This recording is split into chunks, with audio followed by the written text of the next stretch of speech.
and welcome to the newest episode of PMILIC Voices, where your voice matters. I'm Annette Fontana.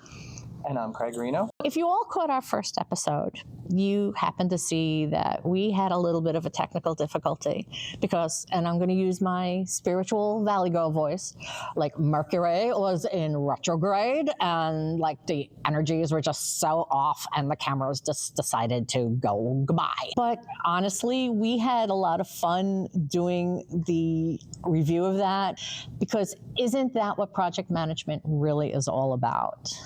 I mean, you know, Craig, I can add more about it. Oh, absolutely. Yeah, I mean, that's like the key and critical factor is, in my experience anyway, right? It's less about what happens and it's more about how you react. Exactly. Problem solving, going with resilience, all the wonderful things that we can talk about for PMI.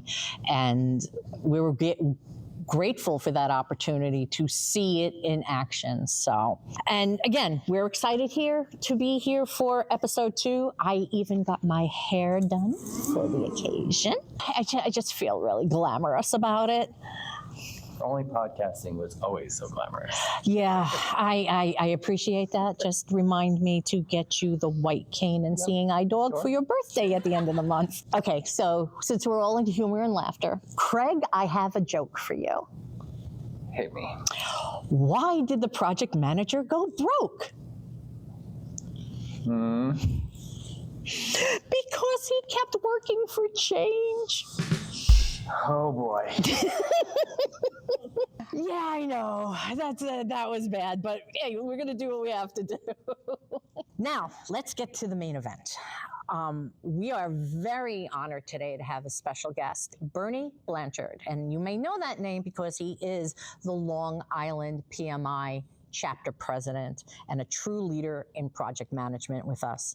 So Bernie, welcome to PMI Voices. Thank you very much for having me. I'm very proud to have you here too. I know both Craig and I were really thrilled to have you here. Now, we just want to get a little bit of background because not everybody knows you. So if you can tell us a little bit about yourself, your journey, and you know what brings you to us today.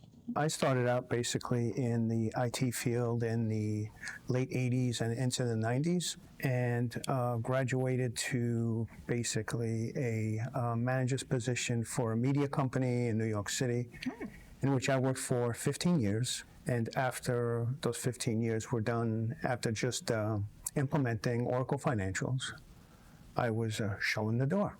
Oh. Yes. And that occurred in actually 2015. As a result of that, I decided to change my career and make it all project management at that point. Oh, wow. So I joined the chapter. Didn't have a job for, I'd say, 8 months, which was pretty horrendous for me. I've always been working since I was 16 years old. So it was quite a change and changed me dramatically, especially having been walked out of the door for the first time in my life. And it could be a big challenge, especially since I had a mortgage to maintain and obviously the bills on Long Island, which are not cheap.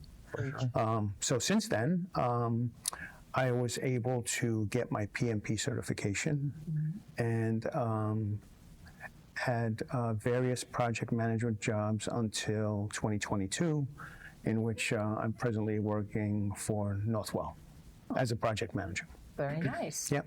And it's been a good road since then. They're very organized in terms of providing project management instructions, directions, processes, workflows to follow to get a project moving from project planning to design to build and deployment and finally completion of a project.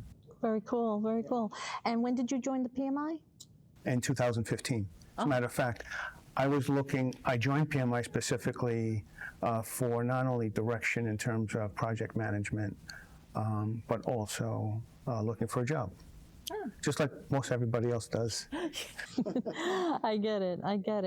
And then you started as a volunteer or a member, yes. And then went to. I started as a volunteer, and from the volunteer, I was I got into the program aspect of actually programming different monthly meetings that we had, and from that point on, I went into professional development. Spent about 3 years in professional development, and decided to try my hand as becoming the president of PMILIC. So it's pretty much been a part of my career life in project management. It's been always there, always from a support perspective. What I'd like to point out is that I became president at the very beginning of COVID, and have been president for the past 4 years.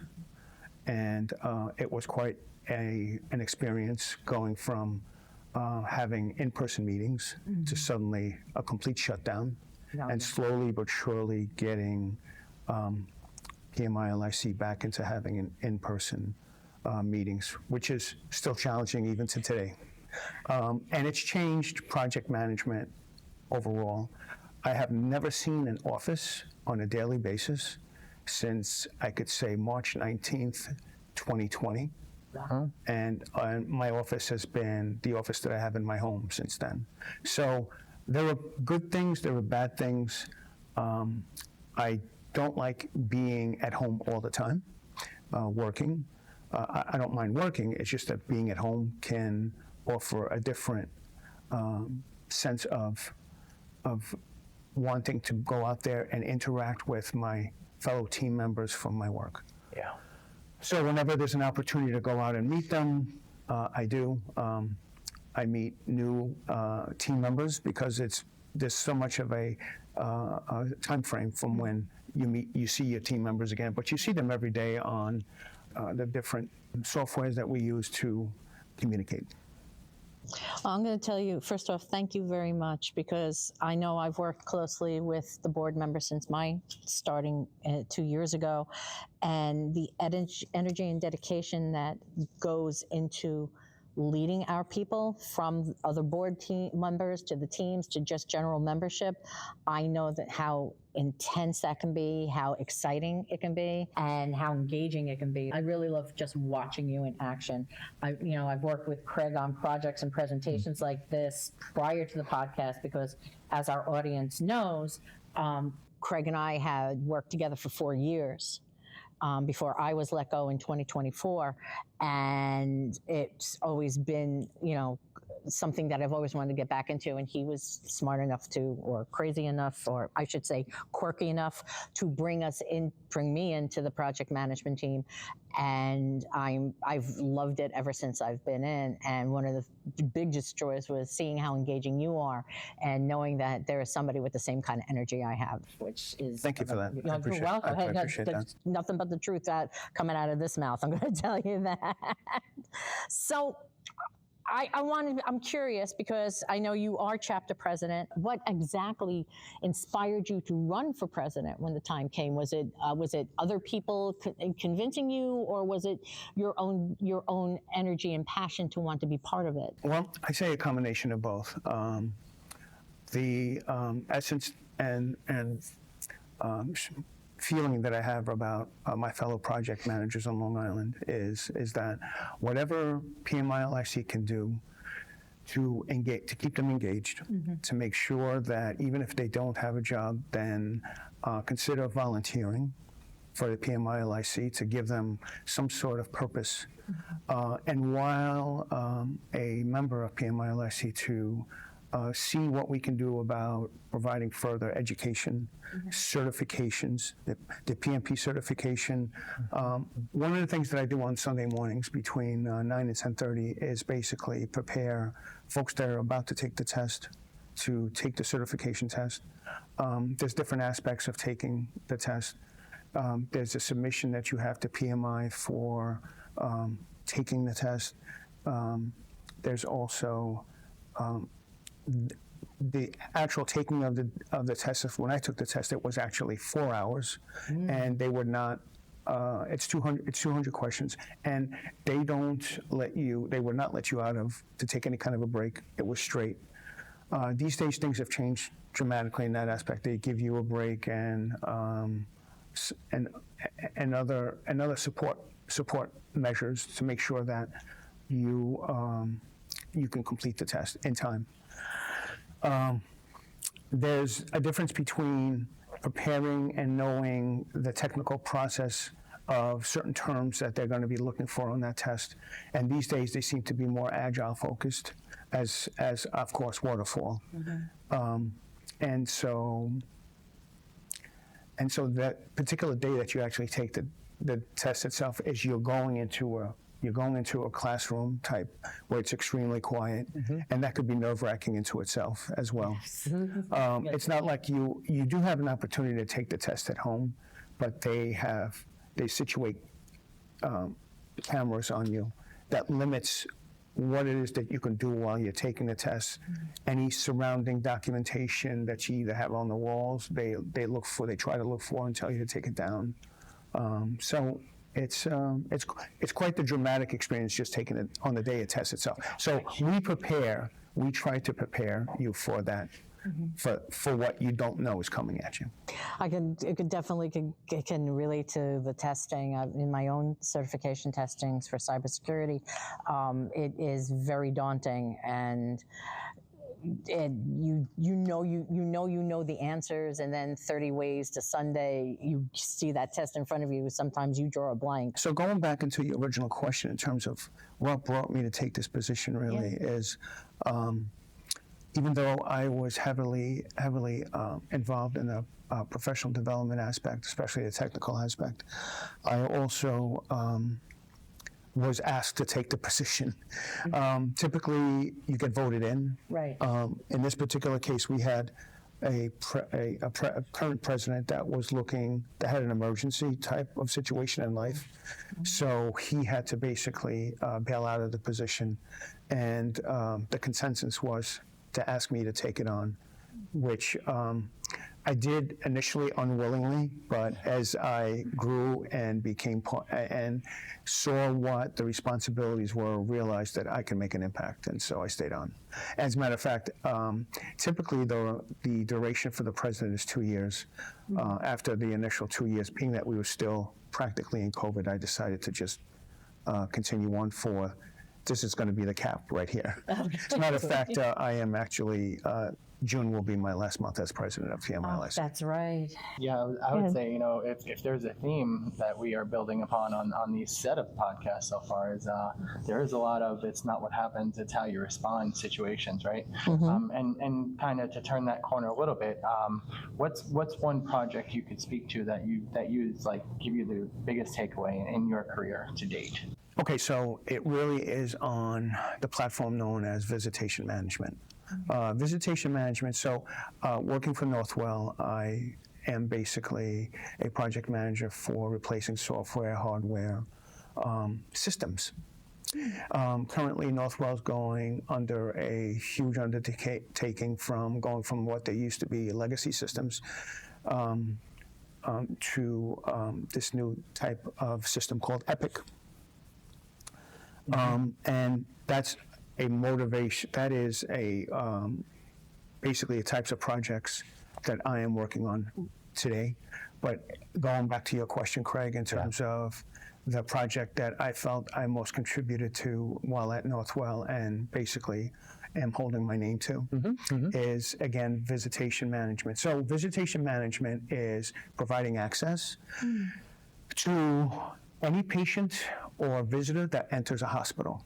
Nice. Okay, and what used to be is you used to walk up to a desk receptionist in hospitals of the past.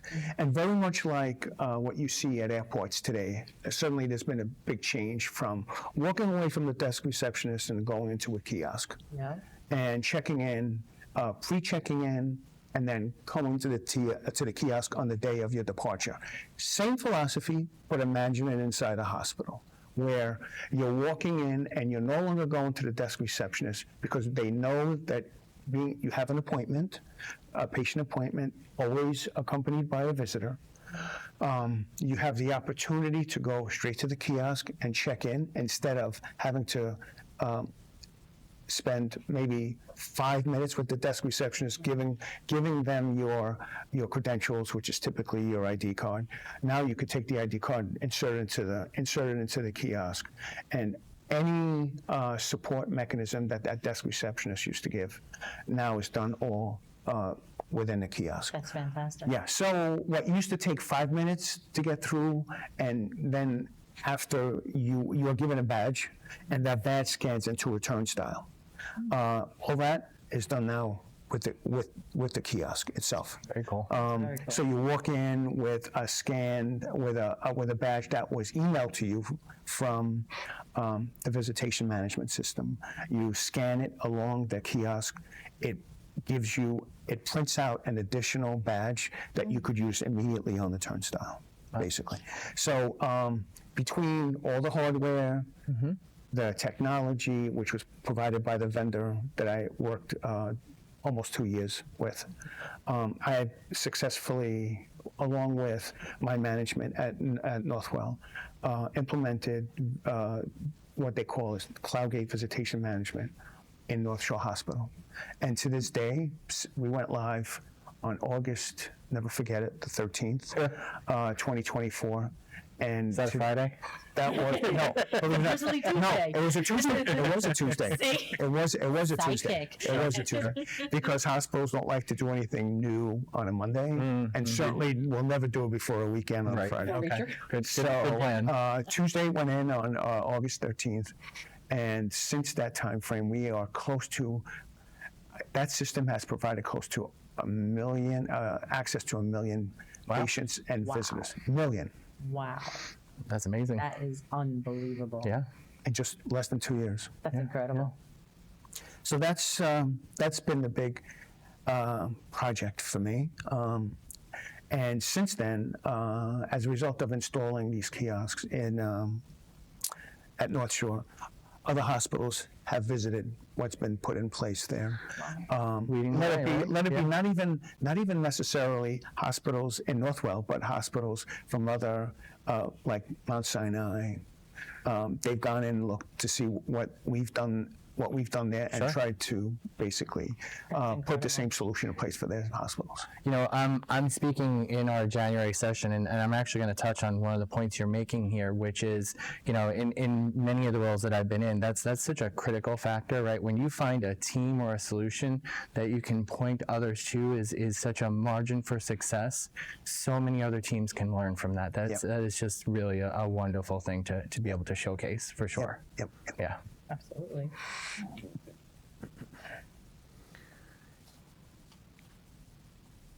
So just to get through just a couple other questions. Sure. Because, you know, we're going to have to try to ask some of the official ones. So now, we've talked about this in the past, and we just talked about it with you, that the chapter as a whole is always evolving and experimenting and connecting and trying new things like the podcast. So what has been the most rewarding part of leading our chapter through change? Is, you know, how do you see our board's role in helping that grow and help for the membership? Okay.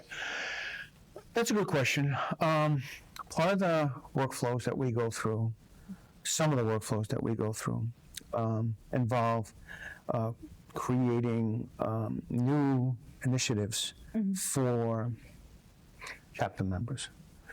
So we have a process in place. It starts out with a survey that goes out in the summertime that attempts to collect possible initiatives that the chapter members, which range anywhere these days from 900 to 1,000 members for PMILIC, and try to obtain from them something that they would like PMILIC from an initiative perspective to put in place.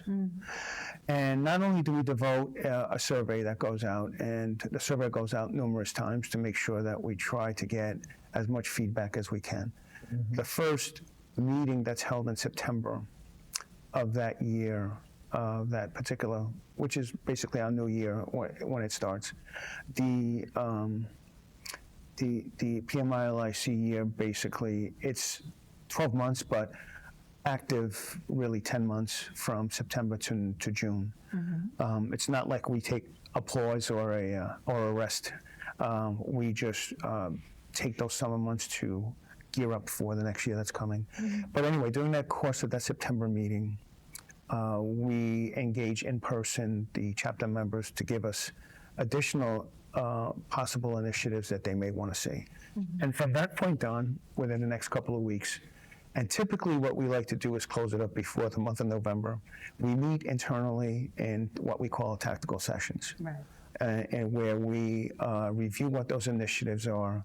We ask all the VPs in PMILIC to come in with some initiatives that they and their group will be working with or working on. And we basically present it to the board. Each VP presents their initiative to the board so that they could basically get approved for that initiative. We want to make sure that there's funding that goes behind those. And we want to make sure, and a subsequent action is to ensure that the budget that we have for the upcoming year is in place.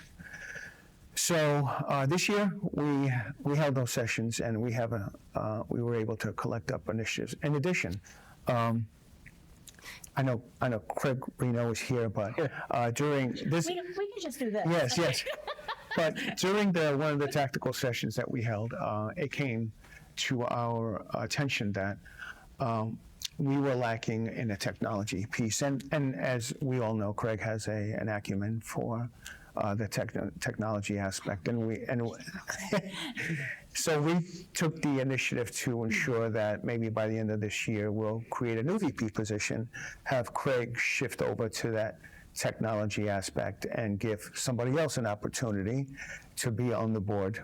I won't mention any names, but to take his marketing department into place. I'm glad I have my hair done for this. But we did recognize that we needed to make that change so that it would benefit the members of PMILIC. So I hope I answered that question. I think you did. Actually, I think there's a wonderful segue there because in episode 1 we talked about precisely that, right? I had been speaking to the meeting that we had and how awesome I thought it went, and to the points you even just highlighted, I made a lot of hay, if you will, about those points, and the fact that I do feel like the board is very much coming together and collaborating and growing together, if I could say that again. Yes. Yeah, for sure. Yes. I love it because it just shows another way that we as a chapter are collaborating, and it shows also that the board is looking at these open-ended items as much as membership may be aware of them, and it's not, oh well, we're the board, we have to be at this level. It's not like that, and Craig knows me well enough to know that if you can get your hands into the mud as much as you are sitting at the table, that means a lot. And I have seen that from a good many members of the boards, yourself especially included, as is Craig. And it just gives my heart a lot of hope for going into the next year.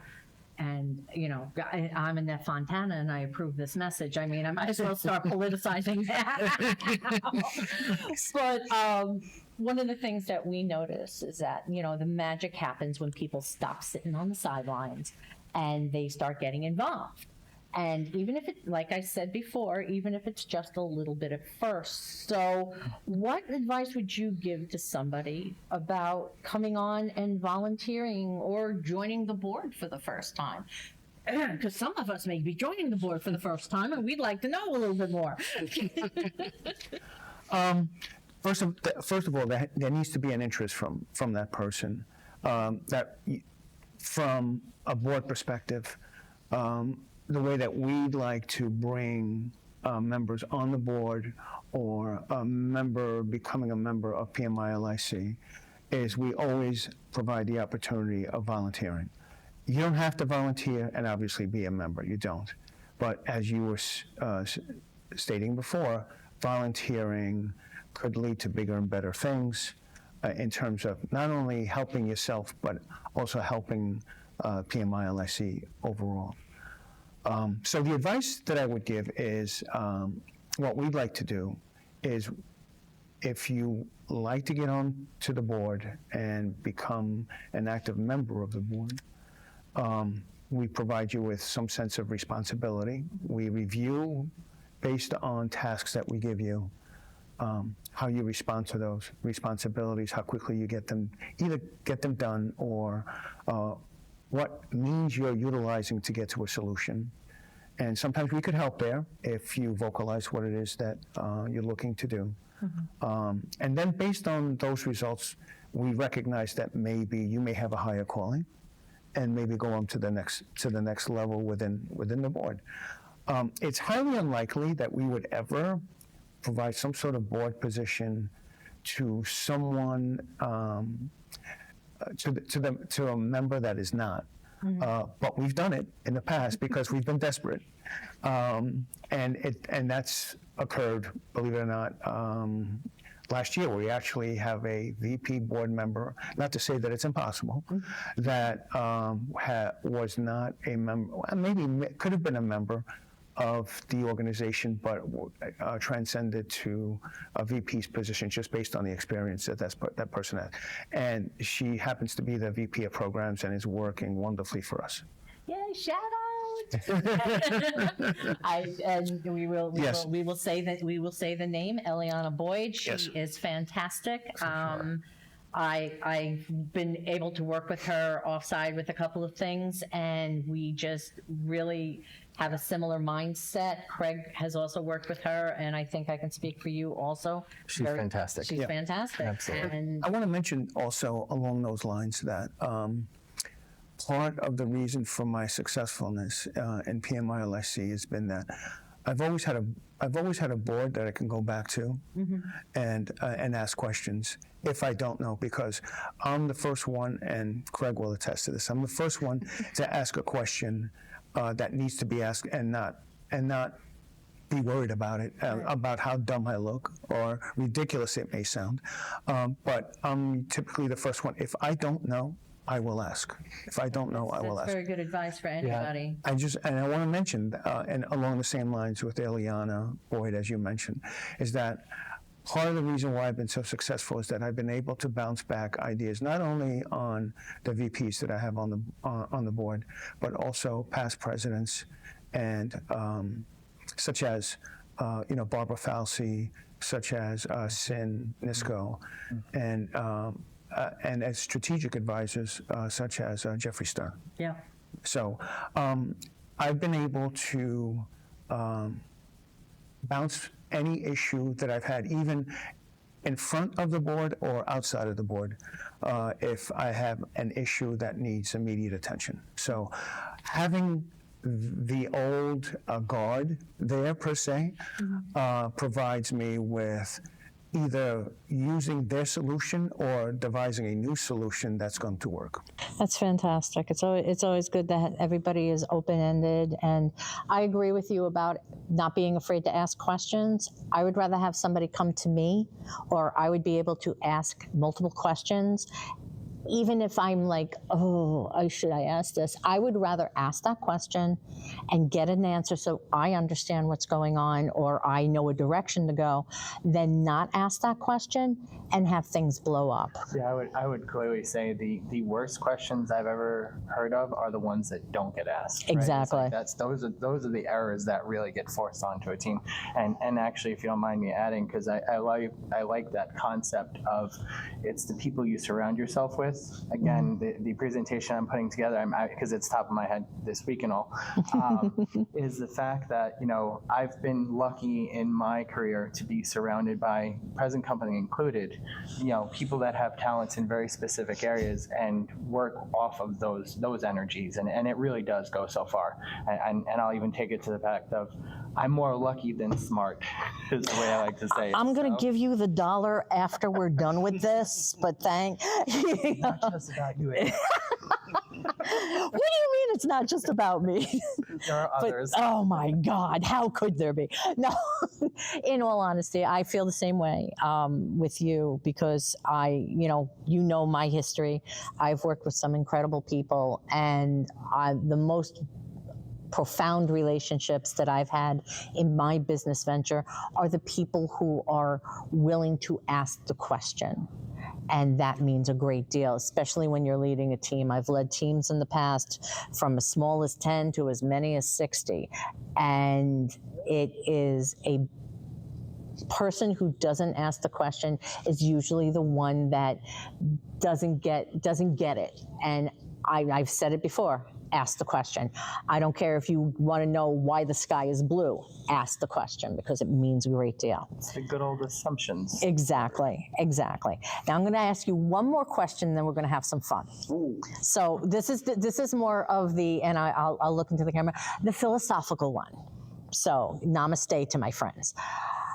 If you could go back and talk to your younger self, what advice would you give them? That's a good question. I think I would do things differently. Mm-hmm. I've made just like everybody that's human is subject, to be wrong at things, right? From every aspect.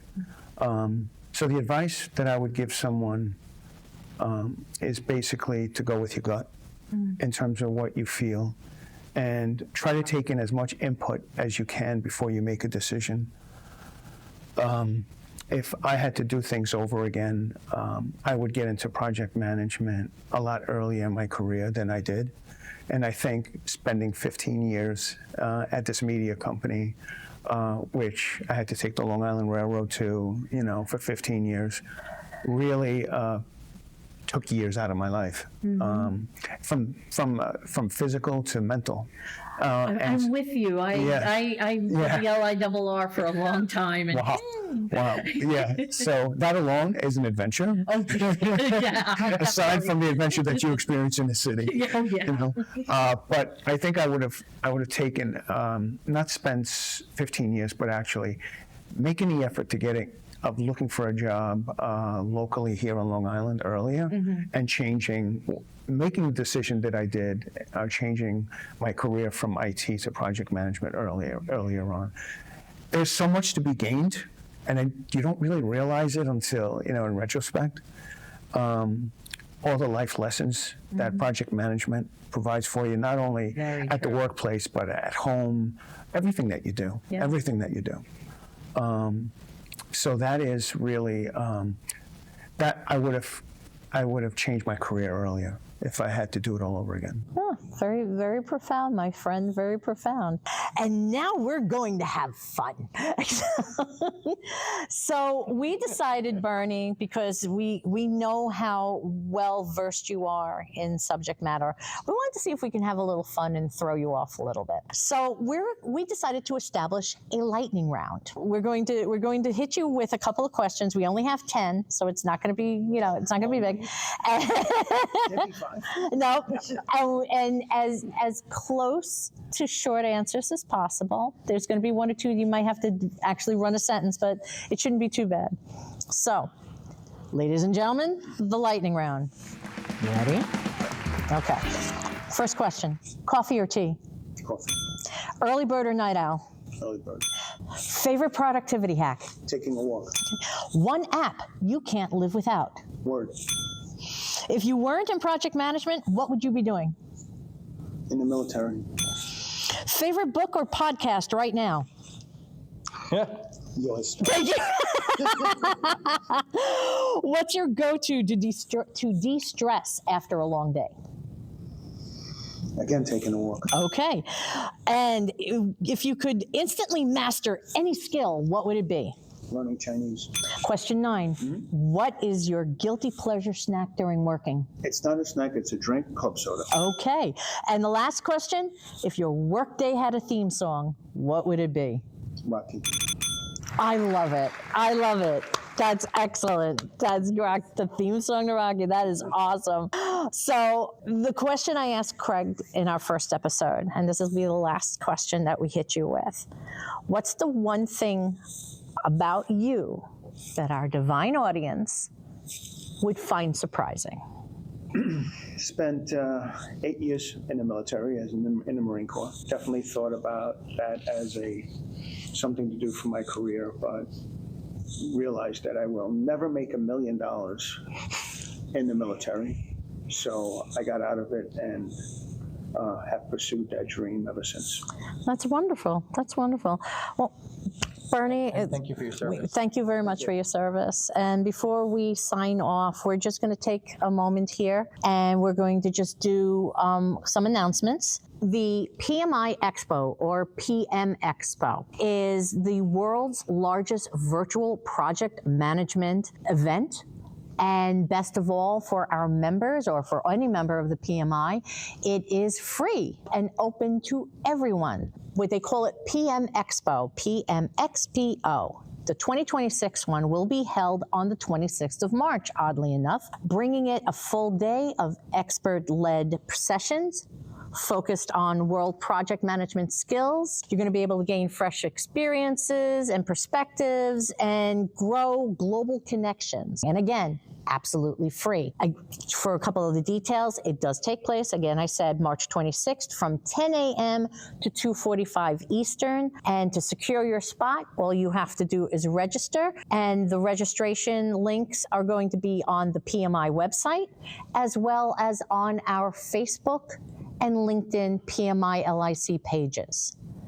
And that's the announcements we have for this month. I know that probably by the time this airs, Craig will have already given his chapter management session speech and presentations. So please go to our website and go to our Facebook and LinkedIn pages to see those, or at least get the transcripts. And I think that's it for our announcements. Yeah, shameless plug. Don't forget to hit PMILIC.org at any time for our event calendar and any other events that we do not mention here. Mm-hmm. And like Annette said, we're always posting things on social media, so always stay tuned there. Thank you. And remember, if you have any ideas for future episodes or you'd like to volunteer as a guest and be part of the party, please go to ideas@pmilic.org and email us there.